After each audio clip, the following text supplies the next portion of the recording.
Alrighty.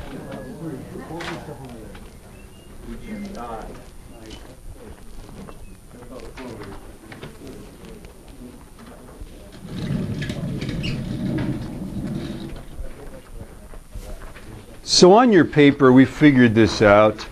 I think you want to take it like this.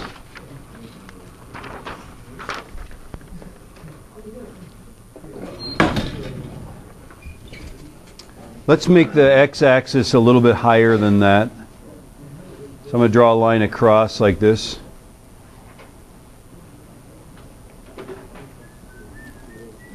And this is going to be temperature in degrees Celsius, like this. And I'm going to put 100 degrees right here. Right, and then 1, 2, 3, 4, 5. 1, 2, 3, 4, 5. Here's 0 degrees Celsius. 5, 1, 2, 3, 4. Minus 100 degrees Celsius.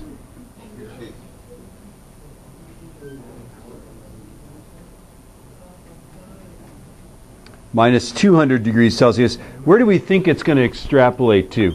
To 0, it's going to extrapolate to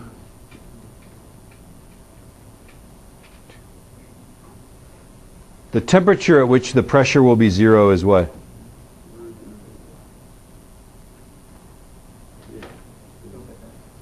We think it's going to be minus 273.15, yes? That's what we think? That at minus 273.15 degrees Celsius, that the pressure will be 0. Now, Kelvin did this with volume. We're going to do it with pressure. And then vertically, I think what we can do is we can have every square be 40 torr. I think that works. 5. So 5 squares would be 200, wouldn't it?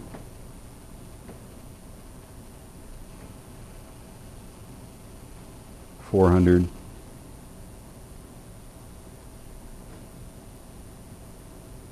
800. Let's see. No, 600. I'm very good at add 200 apparently. 1, 2.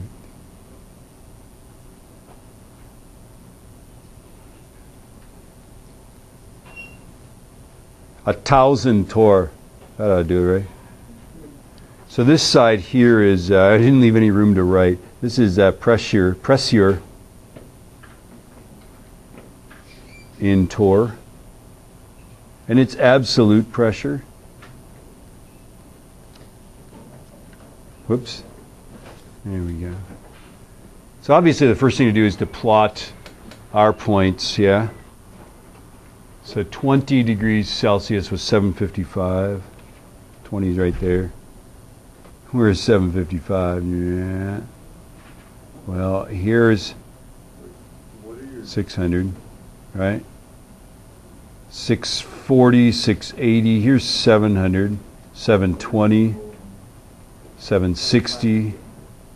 That's 755 right there. Is it? Yeah. I think so. To be closer to that line than. Okay, and then 92 degrees was 935. So 92 is about here. Just on that side of that line, right? 92, and that was 935, was it?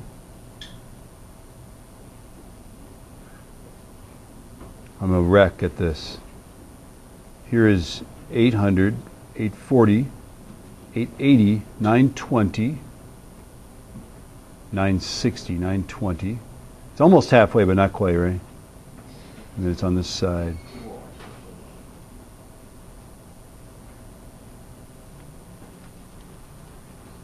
$70 was $875. So here's 50, 60, 70. 70's there. 875.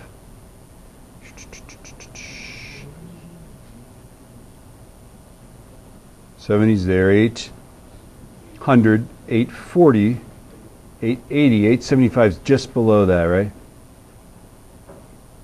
It's a quarter of the way down. 48 degrees. 48 degrees just this side of this line, right? It's like about there-ish. 825. Here's 800. Here's 840. Here's 820, 825. This is why they invented Excel. All right. And then 0 is 700. That ought to be easy.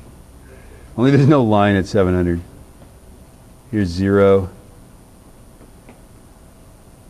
And let's see, this is 640, 680, 720's got to be right in the middle.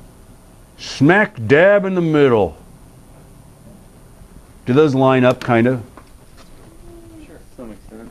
Yeah, to some extent they should line up. And when we extrapolate that to the x-axis, we're going to hit the x-axis. Where do we think? At 273. Minus 273, we think, right? Because minus 273 is absolute zero, and things get very low pressure. Now, do you suppose the pressure would actually be zero? Or let's talk about volume. Would the volume of a gas really be zero at 0 kelvins? Or does a gas actually occupy a volume at 0 kelvins? It actually occupies a volume. So when you take the ideal gas law and you look at places in general where the molecules are close together, it doesn't make good predictions. So at cold temperatures or high pressures, cases where the molecules are close together, it deviates from it, because one of the assumptions of the ideal gas law is that the molecules occupy very little volume. It's a pretty good assumption, but it's not perfect. So what I want you to do is take your ruler and make a best fit line. Don't be cheating and looking at where you think it should go, right? But just draw what you think is the best fit line through those points.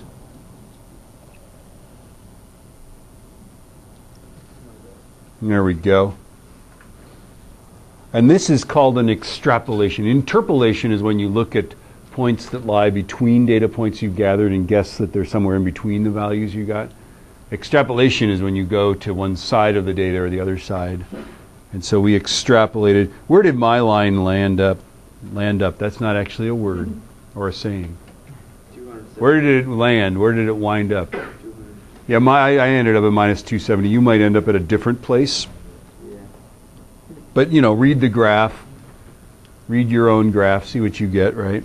Now, is there any uncertainty about this? Yeah. Yes, there is.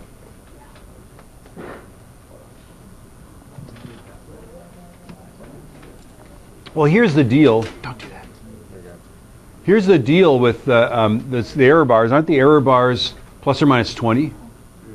Yeah, plus or minus 20 means that the whole range of them is 40, and that's how big one of our squares is. So this is my little, take another piece of paper, right? And I take a data point, and the spread is actually just one square. The data point's going to be right in the middle, right? So I like to do this way. In fact, I like to draw my data, my error bars like this. I like to draw them all horizontal like that. And I know this guy's right in the middle. So I'm going to draw a little tick mark like that, and then draw it in there real nice. I'm going to draw a little tick mark. You learned this here first. I learned it to you. Part of learning to play the banjo is to learn how to talk.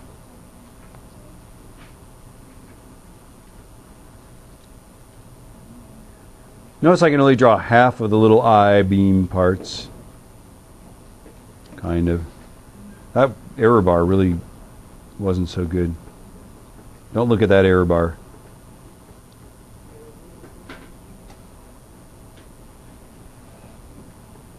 I should sell these. I should make you pay to learn this method. Oh wait, you do pay already.